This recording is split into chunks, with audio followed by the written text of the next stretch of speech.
सर्वांनी शांतता ठेवा. प्रताप नमस्कार. मी प्राजक्ता प्रवेश मामोडे, चामोर्शी तालुका, जिल्हा गडचिरोली येथून 900 मीटरचा प्रवास करून आम्ही इथं आलेलो आहोत. मी आपल्याला सांगू इच्छिते की मी माझ्या हळदीमाल गावातील माझं एक छोटंसं गाव आहे. त्या गावातील मी पहिली मुलगी आहे जी MA BEd झाली आणि माझे आई वडील शेतमजूर आहेत. आणि मी प्रशिक्षणार्थी म्हणून शाळेमध्ये जे शिक्षिका म्हणून कार्य करत आहे, तर मी माझ्या गावातली पहिली शिक्षिका आहे हे मी गर्वानं सांगू इच्छिते. आणि माझ्या आईवडिलांचं जे स्वप्न होते की मला शिक्षक बनवायचं ते त्यांनी पूर्ण केलं, पण ते कायमस्वरूपी राहावं. आणि माझ्यासारखे कित्येक विद्यार्थी बंधू भगिनी आहेत जे त्यांचं पण असं स्वप्न होतं, ते पण या प्रशिक्षणाच्या माध्यमातून माननीय मुख्यमंत्री साहेबांना आम्हाला दिलं आणि ते कायमस्वरूपी करावं अशी मी त्यांना विनंती करते. मी सांगू इच्छिते की मी जिल्हा परिषद शाळेमध्येच माझं हे शिक्षण झालं, पण आमचे टीचर आम्हाला कधीच शिकवत नव्हते, तर झाडाच्या खाली बसून त्यांनी खर्रा खात होते.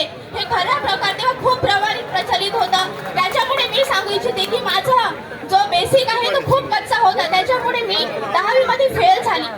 तर मी 10वी मध्ये फेल झाली, पण याच्या पुढे हार न मानता मी माझं समोरचं शिक्षण सुरू ठेवलं आणि आज मी MA BEd झालेली आहे.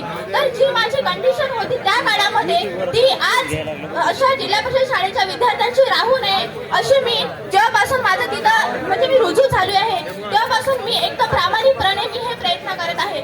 आणि मी सांगू इच्छिते की आज माझ्या गावामध्ये सगळेच जण म्हणतात की जेव्हापासून ह्या मॅडम आल्या तेव्हापासून जे मुलं बोलत नव्हते त्या शाळेमध्ये आज ते मुलं बोलायला लागले आहेत. असे घाबरायचे समोर यायला, पण ते आज मुलं बोलायला लागले आहेत. आणि मी त्यांना एखाद्या दिवशी मी सुट्टी घेतली किंवा मी कुठे बाहेर जात असली तर ते मुलं म्हणतात की मॅडम आम्हाला पण सोबत घेऊन जा, आम्हाला तुम्ही नसले की आमचा इथं जीव लागत नाही.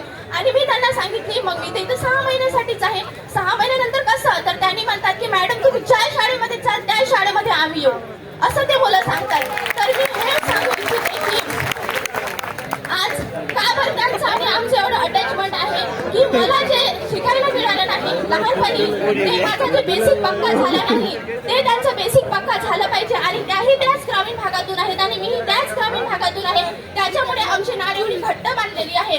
तर मी मुख्यमंत्री साहेबांना एवढी विनंती करू इच्छिते की असे माझ्यासारखे कित्येक बेरोजगार तरुण आहेत आणि आम्हाला हा अधिकार तुम्ही दिलेला आहे आणि मी हे तुमच्या समोर भीक नाही तर हा आमचा हक्क मागायला इथं आलेली आहे. एवढं बोलते आणि मी माझे 2 शब्द संपविते.